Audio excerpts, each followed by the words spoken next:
네, 저는 캐나다 와서 여러 가지 놀란 것들이 많은데 한국에서도 저는 이렇게 학생 신분으로 무언가 이렇게 컴퓨터나 이렇게 특히 애플에서 뭘 구입한 적이 있는데 학생 그 신분에 대한 증명을 요청하잖아요. 그래서 증명을 요청해서 한국에서는 엄청 조금 까다롭게 이걸 해요. 그래서 캐나다에서도 까다롭게 할까 생각하여서 굉장히 이거 날 조사하는, 그렇다고 제가 학생 신분이 아닌 것도 아니고 여러 가지 뭐 불법을 저지른 것도 아닌데 괜히 걱정이 되는 거예요. 그런데 뭐 홈페이지에서 온라인으로 구매를 하는데 전혀 어떤 요청을 하질 않는 거예요. 그래서 현장에 이제 픽업하러 갔어요. 매장에 픽업을 하러 갔는데 그 현장에서도 저한테 아이디만 요청했지 전혀 다른 요청을 하지 않더라고요. 저는 이 나라가 이렇게 해도 되는가 싶은 생각이 들더라고요. 왜냐하면 우리가 학생인지를 증명을 해야 학생으로 할인받아서 사는 거니까 거의 한 200불 정도를 할인받는데 악용하시면 안 됩니다, 여러분. 악용하시면 안 되고요. 제가 좋은 팁을 알려드리는 게 아니라 여기가 그 정도로 사람을 신뢰하더라는 거죠. 그게 놀랍다는 거예요. 차 길에도 가다가도 여기 사거리 같은 데 보면 포웨이 있잖아요. 포웨이가 기본적으로 무엇에 의해서 움직입니까? 신뢰죠. 서로에 대한 믿음. 내가 먼저 가냐 네가 먼저 가냐, 뭐 물론 눈치 싸움은 조금 있지만 어쨌든 먼저 온 사람이 먼저 가고 그 다음 온 사람이 순차적으로 간다라고 하는 보이지 않는 약속에 의해서 서로 움직여지고 있는 거죠. 저는 부산 사람입니다.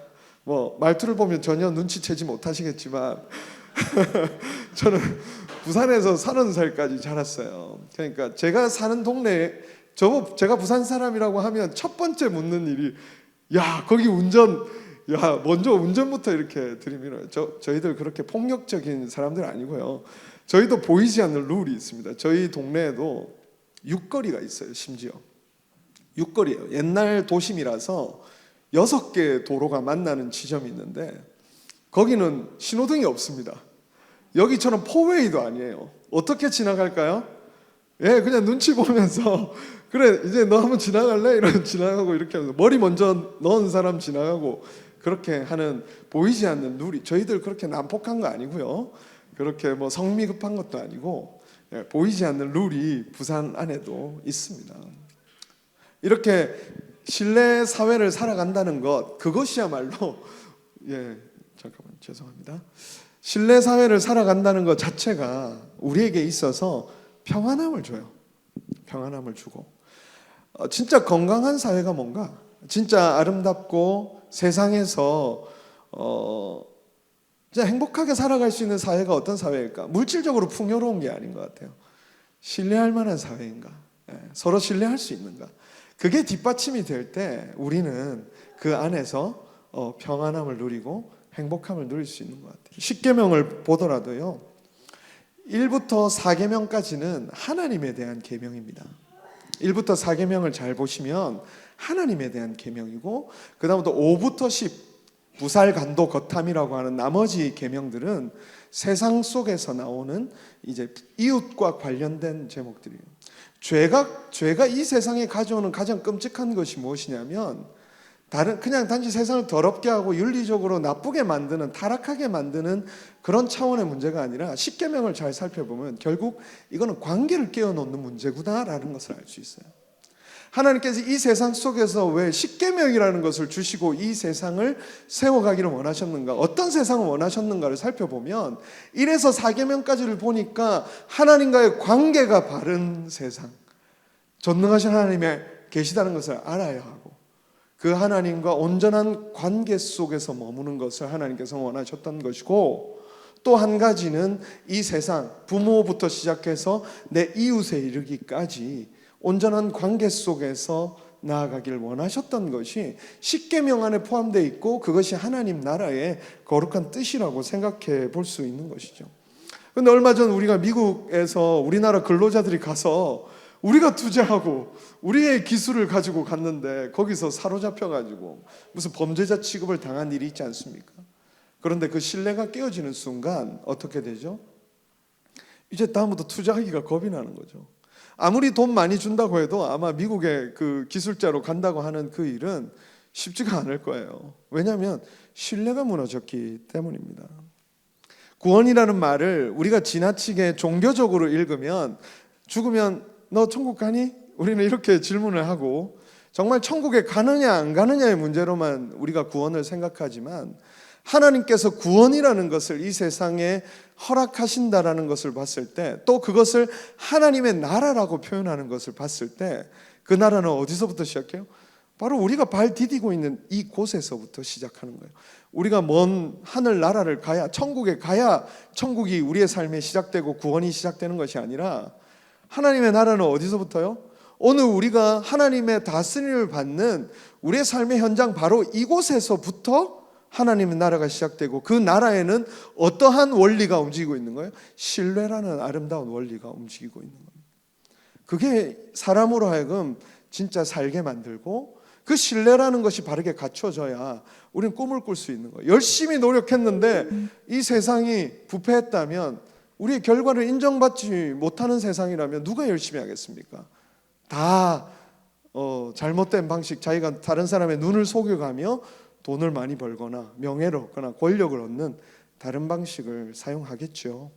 하나님이 우리에게 배우기를 원하시는 것, 그것은 다름 아니라 신뢰라는 거예요.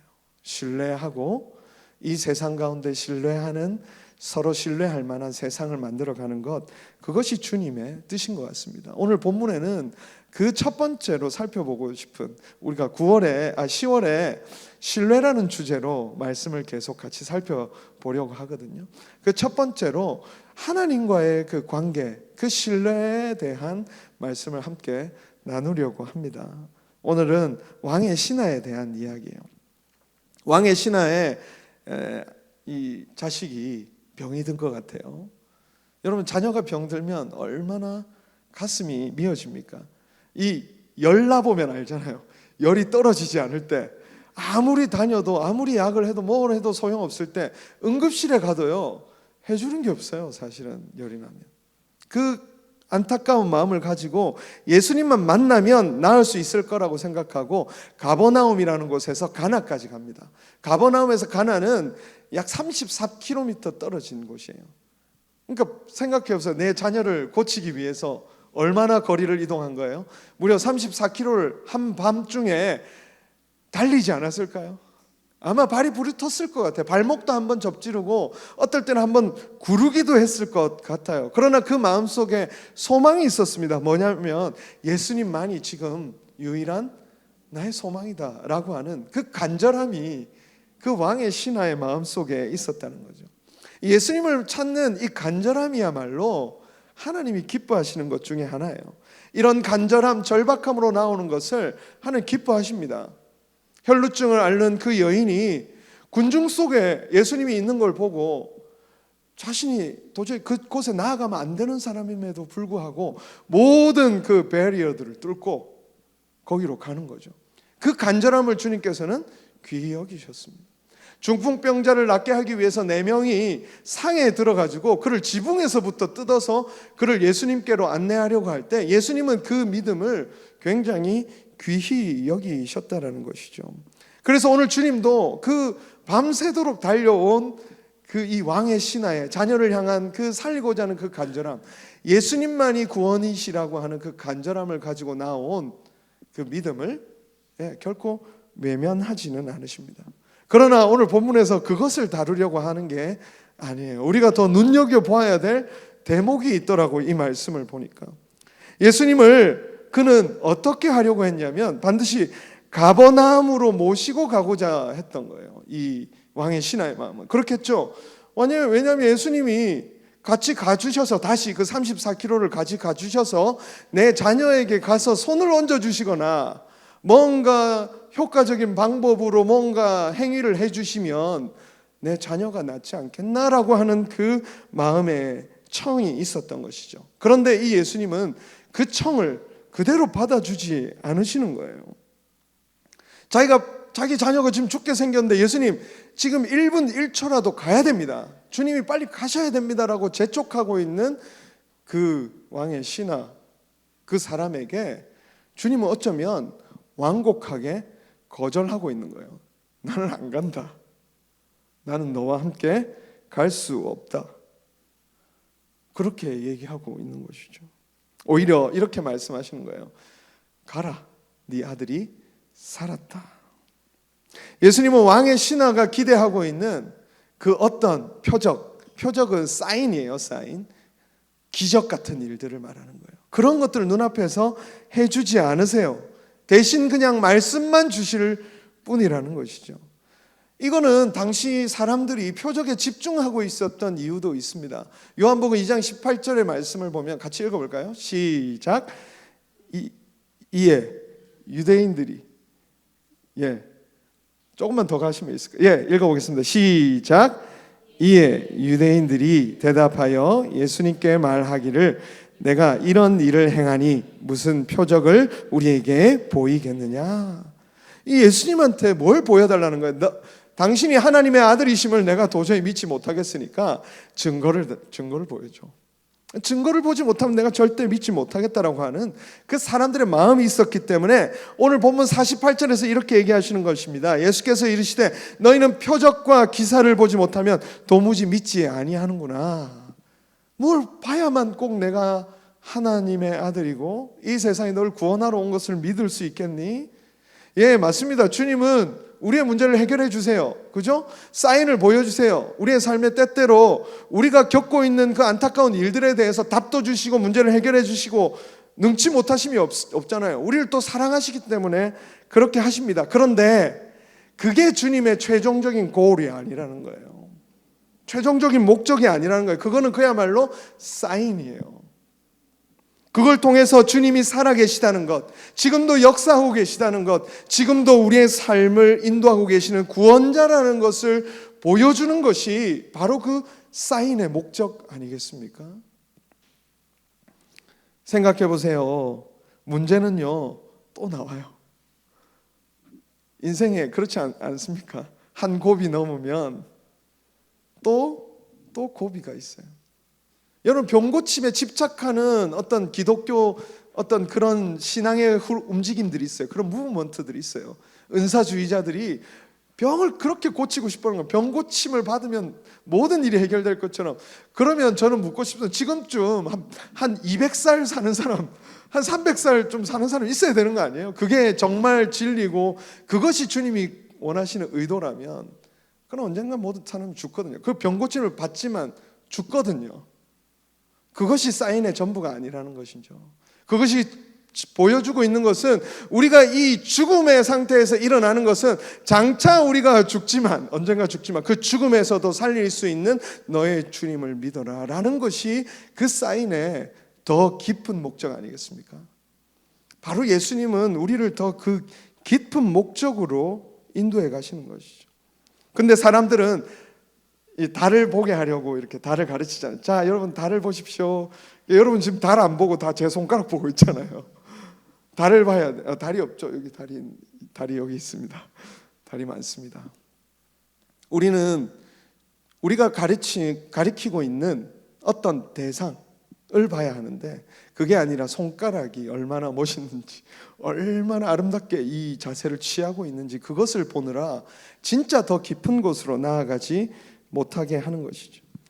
그렇기 때문에 예수님께서는 갈릴리 가나에서 한번 그 물이 포도주가 되는 기적이 있었잖아요. 그런데 또 한 번 기적을 바라며 온 이 왕의 신하에게 그렇겠죠. 처음 기적을 봤습니다. 그러니 어쩌면 이의 마음속에 있어서는 예수님은 우리의 문제를 해결해 주시는 분쯤으로 이해할지 모르겠습니다. 그래서 예수님은 그의 청을 있는 그대로 받아주지 않으시고 오히려 어떻게 행하시는 것이죠? 나는 너와 함께 가지 않겠다. 그러나 너의 아들이 낳았다라고 하는 말씀을 주시는 거예요. 전혀 다른 신앙의 자리로 이끄시는 거죠. 왕의 신하가 겪은 일은 우리가 인생에서 때때로 무엇이라고 느낍니까? 고난이라고 느껴요. 자, 밤새도록 주님을 찾아갔어요. 근데 주님이 나를 따라 가시지 않는데 여러분 이거 언제 겪습니까? 처음에 주님을 만났어. 이제 내 일은 해결되겠어 하고 주님을 갔는데 실질적으로 내 삶에 일어나는 그 현실들 속에서는 내가 기대한 방식대로 주님이 일하시지 않더라는 거죠. 그러니까 그게 우리 속에는 때때로 고난이라고 여겨지는 거죠. 직장에 들어갈 때 어떻게 고백합니까? 주님께서 넣어주셨어. 주님께서 길을 열어주셨어. 근데 직장에서 조금만 힘들면 어떻게 하죠? 때려치워야 되겠네.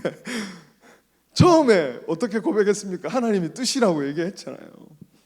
좋은 자매를 주셨습니다. 나에게 결혼할 수 있는 자매를 주셨습니다. 그런데 지금 뭐라고 여러분 고백하고 계십니까? 옆에 처음 그 결혼식 때 하나님께서 이 짝을 나에게 주셨습니다처럼 그렇게 고백하고 계십니까? 아니면 삶에서 찾아오는 여러 가지 어려움 때문에 그 고백이 바뀌고 있지는 않나요? 우리는 우리의 생각대로 되지 않는 현실을 고난으로 느끼죠. 그러나 오히려 주님은 우리의 생각대로 되지 않는 그 현실을 통해서 우리에게 다시 한번 믿음의 담금질을 하시는 거예요.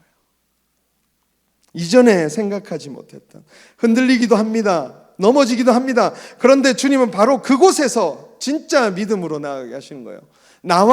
내가 진짜 기뻐하고 해야 될 일이 무엇인지, 나와의 진짜의 관계로, 온전한 관계로, 바로 주님 그곳에서 신뢰를 가르치시는 거예요. 이 왕의 신하가 진짜 신뢰를 배울 수 있는 자리로 주님을 인도해 주신 거예요. 주님은 따라가시지 않지만 말씀은 이미 주어졌습니다.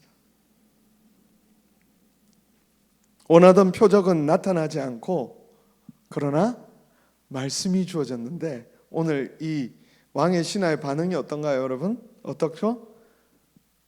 믿고 가더니라고 하는 거예요. 말씀을 붙들기 시작하는 거예요. 주님이 무엇을 의도하시려고 하시는지 정확하게 파악했는지는 모르겠습니다. 그러나 기적이 없지만, 당장 눈앞에 보이는 문제가 해결되지 않고 있지만, 당장 내 앞에서 모든 일들이 내가 원하는 만큼 원하는 대로 이루어지지 않고 있지만, 주님이 약속하신 그것을 붙들기 시작했다는 거예요. 이 지점이 신앙으로 들어가야 되는 굉장히 중요한 지점입니다. 오늘 말씀만 붙들고 가는 이 왕의 신하가 성경이라서 여러분 아주 쉽게 보일지 모르겠지만, 여러분이 걸어간다고 생각해 보십시오. 절대 못 갈걸요. 저는 이 말씀을 늘 묵상해 보면서 나는 어땠을까 생각해 보면 저는 이랬을 것 같아요. 가다가 이제 여기서 만약에 랭리까지 간다고 생각해 봅시다. 랭리 좀 가다가 브렌트우드를 보는데 저기 가면 더 용한 의사가 있을 것 같은 거죠.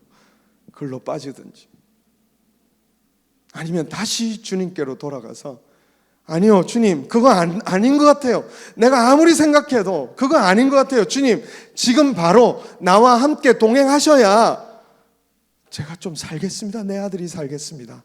저는 그렇게 할 것 같단 말이죠. 여러분은 어떻게 하실 것 같아요?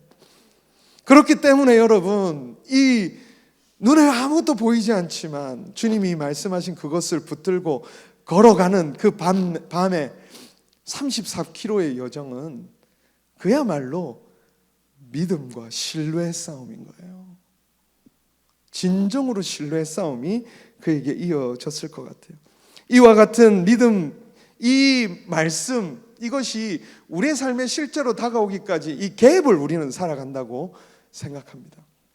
어쩌면 여러분의 삶에도 하나님께서 말씀하시고 약속하시고, 그것이 정확하게 말씀인지 약속인지 헷갈릴 때도 있겠죠.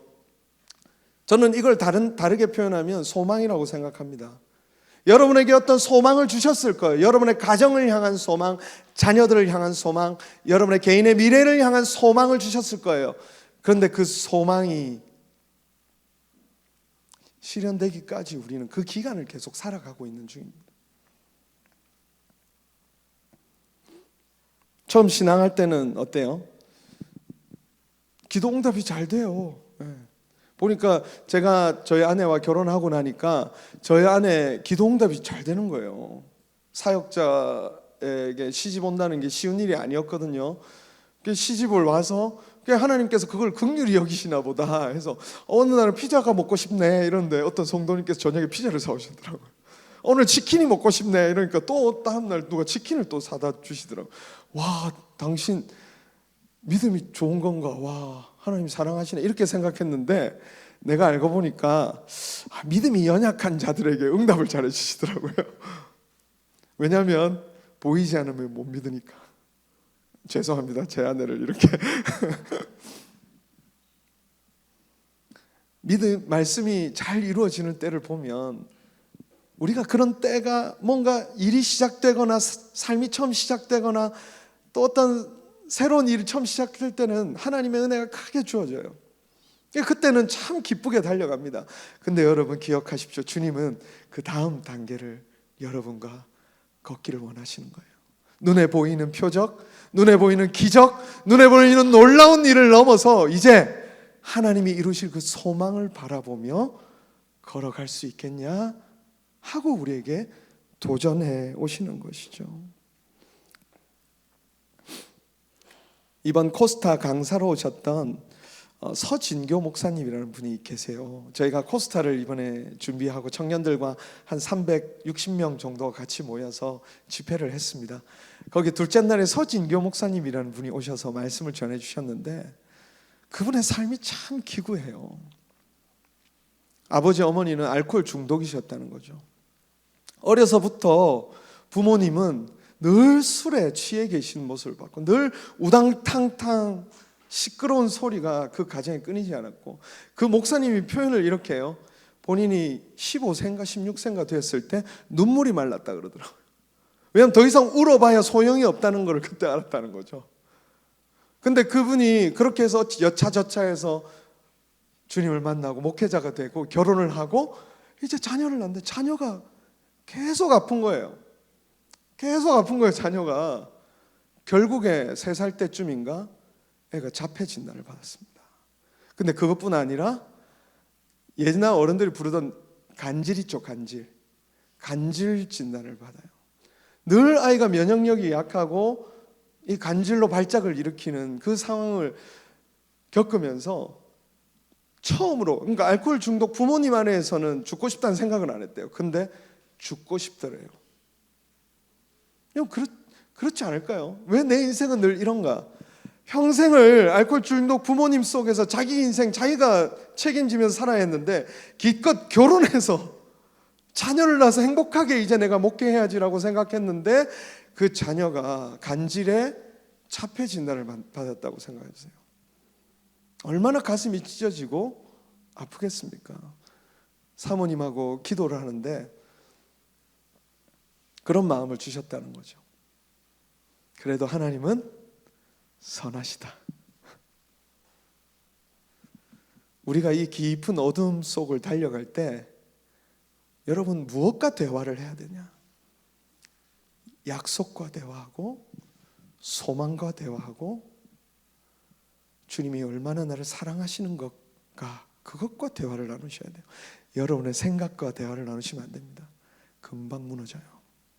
우리는 환경에 지배를 당합니다. 금세 무너져요. 우리는 그 시간에 그거를 해 가야 하는 것입니다. 빌립보서 2장 13절에 너희 안에 행하시는 이는 하나님이시니 자기 기쁘신 뜻을 위하여 너희에게 소원을 두고 행하게 하시나니. 한번 말씀드린 적이 있습니다. 코스타를 준비하는데 정말 아무것도 없었어요. 돈도 하나도 없고요.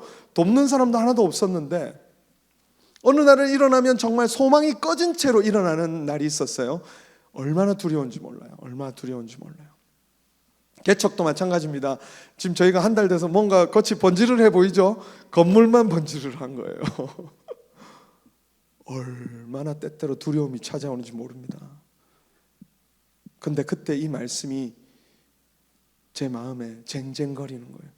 제가 소망 없는 제 안에 있는 내 자아와 대화를 나누는 것이 아니라 말씀과 대화를 나누기 시작할 때 제가 그 소망 없는 자리에서 다시 일어설 수 있겠더라고요. 창세기 28장 15절입니다. 같이 한번 읽어볼까요? 내가 너와 함께 있어 내가 어디로 가든지 너를 지키며 너를 이끌어 이 땅으로 돌아오게 할지라 내가 내게 허락한 것을 다 이루기까지 너를 떠나지 아니하리라 하신지라. 말씀과 대화를 나누는 거예요. 야곱하고 약속하신 거거든요. 그러니까 제가 유일하게 그래도 나는 야곱보다는 좀 낫지 않을까? 근데 야곱 그 그 사기꾼 같은 야곱과 하나님은 이 약속을 하셨는데, 야곱은 우리와 같은 사람이거든요. 우리가 바로 야곱이거든요. 근데 우리에게도 이 약속을 하시는 거예요. 사랑하는 여러분, 믿음으로 출발하신 일이 있다면, 여러분 소망으로 출발하신 일이 있다면, 이제 주님은 여러분에게 신뢰를 가르치고 계실 것입니다.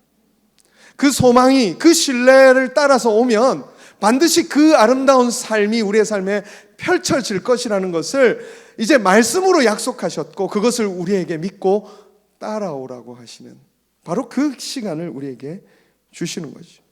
우리의 연약함으로, 우리는 우리의 부족함으로 넘어지지만 그럼에도 불구하고 우리를 선하게 만들어 가실 하나님의 전능성과 대화를 나누시길 바랍니다. 여러분, 하나님의 전능하심과 대화를 나누세요. 하나님의 능력이 많으심, 전능하심. 나는 아무 공로 없지만 예수 안에서 나를 택하신 그 사랑의 진실함과 대화를 나누시기 바랍니다. 주님이 얼마나 나를 진실하게 대하시고 나를 왜 죽으셨는가, 그것과 대화를 나누시는 거예요. 그래야만 우리는 이 세상에서 진짜 한 발짝 더 거룩함으로 다가갈 수 있습니다. 이 왕의 신하는 결국 그 길을 가요. 성공합니다. 34km 밤 거리, 자녀가 죽어가고 있는 그 거리를 걸어갑니다.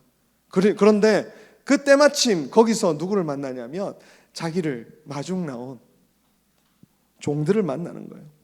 그리고 그가 뭐라고 얘기하냐면, 애가 낳았냐고 물어본 게 아니에요. 52절 말씀 같이 읽어볼까요? 시작. 그 낳기를 시작한 때를 물은즉 어제 7시에 열기가 떨어졌나이다 하는지라. 뭘 묻는 거죠? 낳기 시작한 때를 묻기 시작합니다. 꼼꼼하게 따져 묻습니다.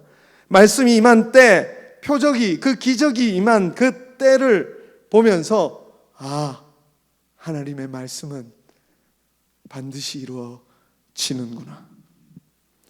하나님의 말씀은 나의 두려움과 상관없이, 나의 걱정과 상관없이, 나의 연약함과 부족함과 상관없이 반드시 이루어지는구나. 할렐루야. 여러분, 우리가 따라가야 될 믿음의 자리를 바로 이곳이라고 말씀해 주시는 것입니다. 신앙은 단순한 지식이 아닙니다. 우리의 감정과 의지, 우리의 삶 전체가 바로 이 하나님의 약속의 말씀이 어떻게 우리의 삶에서 아름답게 이루어지는지를 늘 경험하면서 가는, 그야말로 전인격체예요. 그냥 막 열광적으로 찬양하고 예배하고 눈물을 흘리는 게 우리가 기독교 신앙이 아니라, 하나님의 약속의 말씀이 우리의 삶의 가장 아름다운 때에 하나님께서 늘 일하시며 움직이고 계심을 경험하면서 성취된 그 일들이 우리의 삶의 거룩한 간증으로 남고, 그것을 서로 나누며 아름다운 공동체가 형성되고, 그러면서 단순히 열광적으로 하나님을 바라보는 그런 예배 공동체가 아니라 말씀에 기초하여 하나님을 진정으로 신뢰하는 공동체가 형성이 되는 거예요. 오늘 이 결과로 어떤 일이 일어나냐면, 자기와 온 식구들, 아마 종들까지 다 믿은 것 같아요. 신뢰의 공동체로 나아가는 것. 이 공동체가 얼마나 진실하게 성장했을지 여러분 기대가 되십니까? 기대가 되지 않습니까? 그저 기적에 흥분해서 열광적으로 스타를 쫓아다니는 갈릴리 가나의 수많은 사람들이 아니라, 이곳에서는 진짜 하나님의 말씀이 이루어진다는 것을 믿고, 내가 보이지 않지만, 눈앞에 당장 내 문제가 해결되지 않지만 우리 하나님은 선하시고 여전히 일하시고 계시기에 우리는 믿음으로 이 길을 끝까지 갑니다라고 하는 그 아름다운 믿음이 고백되는 공동체가 형성이 되지 않았겠습니까? 사랑하는 여러분, 우리의 가정이 그런 믿음의 공동체가 되기 바랍니다. 일비하지 않고, 잠깐 일어나는 좋은 일에 웃었다가 잠깐 슬픈 일에 울다가 그렇게 하는 가정이 아니라, 부모님들이 이 신뢰의 신앙을 가지고 견고하게 서보십시오. 자녀들도요, 부모님 바라보면서 건강하게 걸어갈 겁니다. 할렐루야. 네, 믿습니다. 교회도 마찬가지입니다. 어려운 일이 많죠. 굽이 넘어가야 될 산들이 많습니다. 이 건물 하나, 여기 예배 드리는 거 하나만 해도 저희는요 진짜 뭐 책 한 권을 쓸 수 있을 것 같아요. 그런데 저희가 그때마다 흔들리지 않고, 흔들리더라도 지나치게 흔들려서 무너지지 않고 약속과 일하시는 하나님을 신뢰하며 나아갔기 때문에 여기까지 올 수 있었던 것 같습니다. 사랑하는 여러분, 우리의 삶에 소망을 주셨습니까? 은혜를 주셨습니까? 그러면 이제 주님은 여러분을 신뢰의 길로 이끌고 계실 거예요. 어두울 수 있습니다. 앞이 보이지 않을 수 있습니다. 그러나 우리에게 무엇이 있어요? 말씀이 있습니다. 소망이 있습니다. 그것 붙들고 우리에게 주어진 이 삶을 믿음으로 살아내는 저와 여러분 될 수 있기를 주님의 이름으로 축복합니다. 아멘.